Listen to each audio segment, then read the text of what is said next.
Playbook for Performance, the official podcast of Shauna Corden, the Joan of Arc for corporate healing and performance. Join the quest to make work fun again by preparing leadership for engaging workplaces. And now, your host.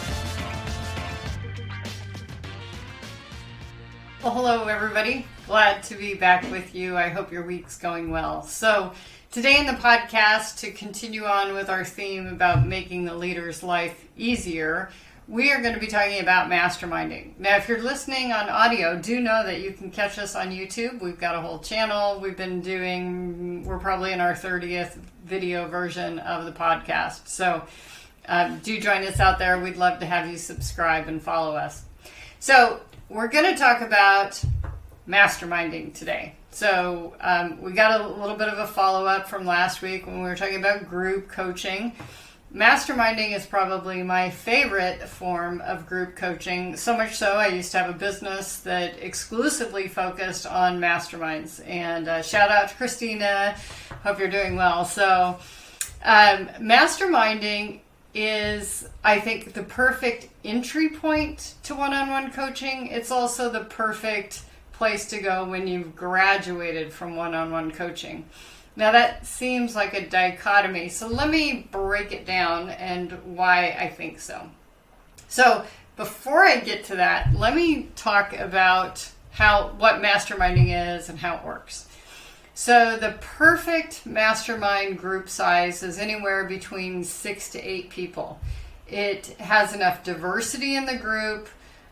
For example, you would not want an entire group of women engineers because you've all had similar training, similar background, etc.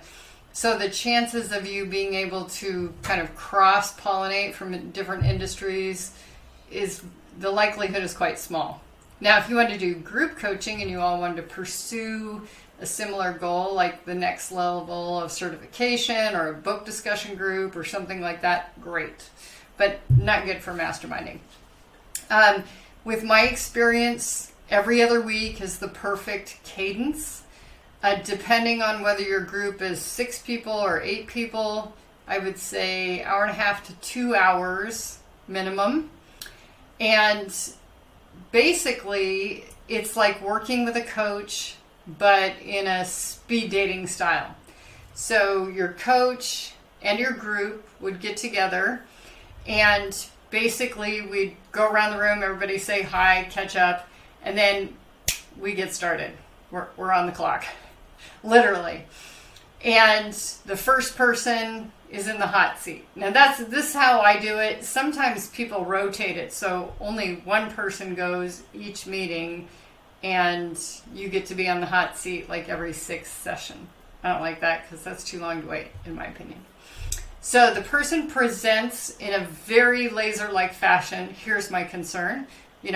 I am trying to create some centers of influence. I need 3 people who are at my level who can bring me 5 to 10 referrals that are people who have $500,000 or more to invest in my asset management fund. Okay, so that would be the laser-like topic. And then they might want to add, here's what I've done so far. But very briefly, we don't need to hear the story. The rest of the group, including the coach, their job is to share ideas, give input, maybe ask questions, like why 500,000? Why 20 referrals? They might challenge that a little bit. And then they give freely. I mean freely. Like if they have a tool, if they have a contact, they volunteer it, because their job as being part of this mastermind is to make their partners as successful as they want to be and reciprocate. And then you've set a kitchen timer, and when that person's time's up, you move to the next person. They give their laser-like topic, they get input from everybody, time's up, move to the next person. With about 15 minutes left in the meeting, the facilitator will say, okay, let's go around the room in the order we went and ask for commitments. So the first person who's looking for the 3 centers of influence would say, I'm going to call these 3 people and I'm going to look up this CRM system, whatever it was that people volunteered that they thought was a good contribution. Then they move to the next person and so on. And then the meeting convenes. And then at the beginning of the next meeting, the coach will start at the very beginning and say, how'd you do on your homework? People talk about their results, and then they get into whatever today's agenda item is. So you can see with this kind of format, it's super important that the membership of the group is really well vetted. They have the time, they're committed, they're givers, they're honest, they're transparent. And I've had people who join a group and they don't show up if they don't have a topic, which is super selfish. Or they take ideas from everyone, but they never contribute when it's other people's turns.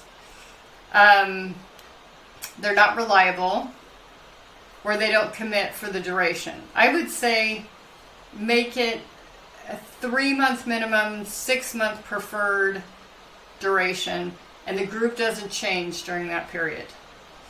Then each 6 months they renew. And I've had a lot of experience with this. It's important that the coach interview the candidates to make sure that they're at the appropriate level and that they will bring topics worthy of the combined value of the team. So for example, if someone can just read an article online about the best phone to purchase, don't waste the group's time with that. If the question was, how do you make your phone your most productive tool? That's different, right? That's like, I use it for this, this, and this. I have these apps. I have these habits around my phone, that kind of thing. That's different. One of my favorite topics that ever came up in one of my mastermind groups was these were all new to level people who were all getting their dedicated virtual assistant in some cases, but executive assistant for the very first time. So previously in their careers, they had to share an assistant. And they all talked about what are the best practices, what could go wrong, what's a good use of my time, what's not a big deal to me that I should just keep doing, versus I will have to do this task 10,000 more times in my career. Even though it's easy, I should delegate it. And so collectively as a group, they kind of created a position plan and a communication schedule of how they would work with their assistants. And it was things like, first thing in the morning, check in, what's the schedule for the day, any changes, any updates, what has to be done today, signed today, etc. And then, they manage my calendar, and here's all the rules about business rules for how to manage it. They screen my voicemail, they do this. And I just thought that was so amazing because they came up with just a super template that I expect all of them are continuing to use today. So you want people who are collaborative, you want people who share freely as part of your group. Now, ideally, you want to be the rookie in your group. It's kind of like you want to buy the worst house on the block so you can fix it up and have the most value gained in terms of that asset. But it may not always be the case that you get to recruit all of these big hitters when you're an up-and-comer. However, I will say that I know some clients that I've had who we went through the process and we figured out who they wanted to invite. And for the exchange of the client, my client, the rookie in the room, doing all the work to screen everybody, organize it, do the logistics, everything, they were happy to have that person in the group. And frankly, all those people love mentoring the rookie. So that's another way you can go at it. Lots of coaches will facilitate these groups. There are professional organizations that do this, where, for example, if you're a CEO, you can be part of this mastermind group that meets once a month, all day. Those are quite effective too, and it creates a community. There are people who can rely on each other, references, referrals, you name it. So that can be super helpful too. So something else to consider in your masterminding. So let me get into why I would recommend masterminding before coaching. Sometimes people are not ready for the intense focus and work that comes with one-on-one coaching. You've got one person who's partnering with you to help all your dreams come true, whatever you've come up with as your kind of engagement objective, and then each session objective, but the coach doesn't do the work for you. And so that can be a lot of intense focus. If you're not ready for coaching, it can be challenging. And so being in a group setting where it feels like there's a little less accountability and a little less focus, and you've got kind of this community support, that can be helpful. And I've seen that work really well to be sort of a runway or an introduction or a warm-up to one-on-one coaching. I also think it's terrific for people when they've kind of graduated from coaching. There comes a point in every coaching relationship, and frankly, I think it's my job to work myself out of a job, where I am their partner and I'm helping them achieving their goals. However, there is a point where they will say something like, I knew you were going to say that.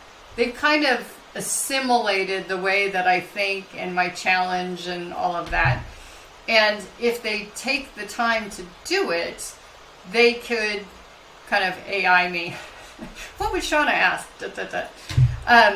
And so at that time, when that happens, it's good for them to switch coaches, to get a different focus. They've developed a lot of rapport with me and a lot of trust with me, and I know all their secrets, and they will have to develop that with a new person. But this new person will also not have any biases, because they will see them as they enter in that relationship versus where I have seen them where they've come from. I've seen all the challenges and all the growth. And so it's good to shake it up and have a new coach that thinks about things a new way, thinks of things differently, maybe has more humor, less humor, more of a hard ass, less of a hard ass.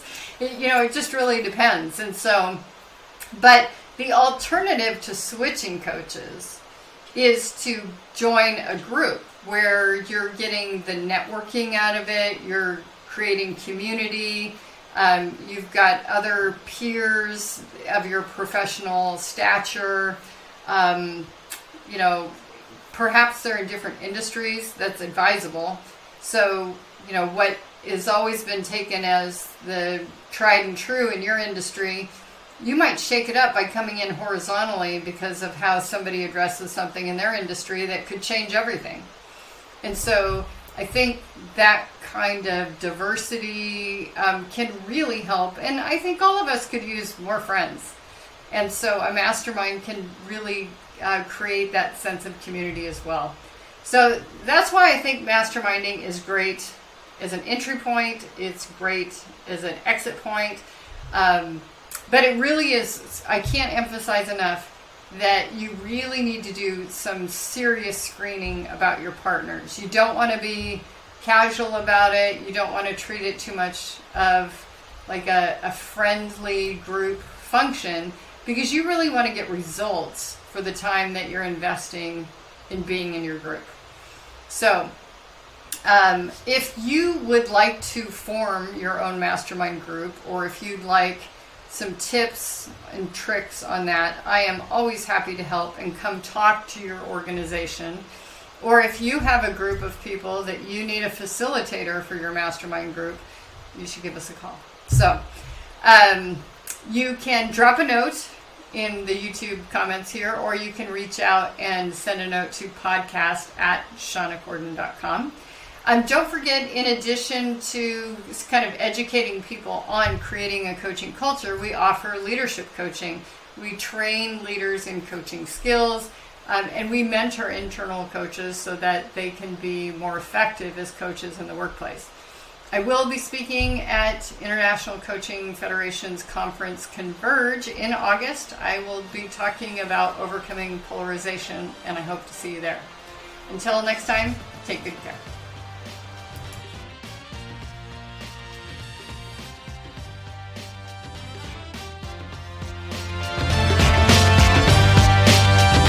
Thank you for listening to Playbook for Performance. To learn more about Shauna Corden, her consulting programs and tools, please visit her website at shawnacorden.com and follow us on social media at Shauna Corden.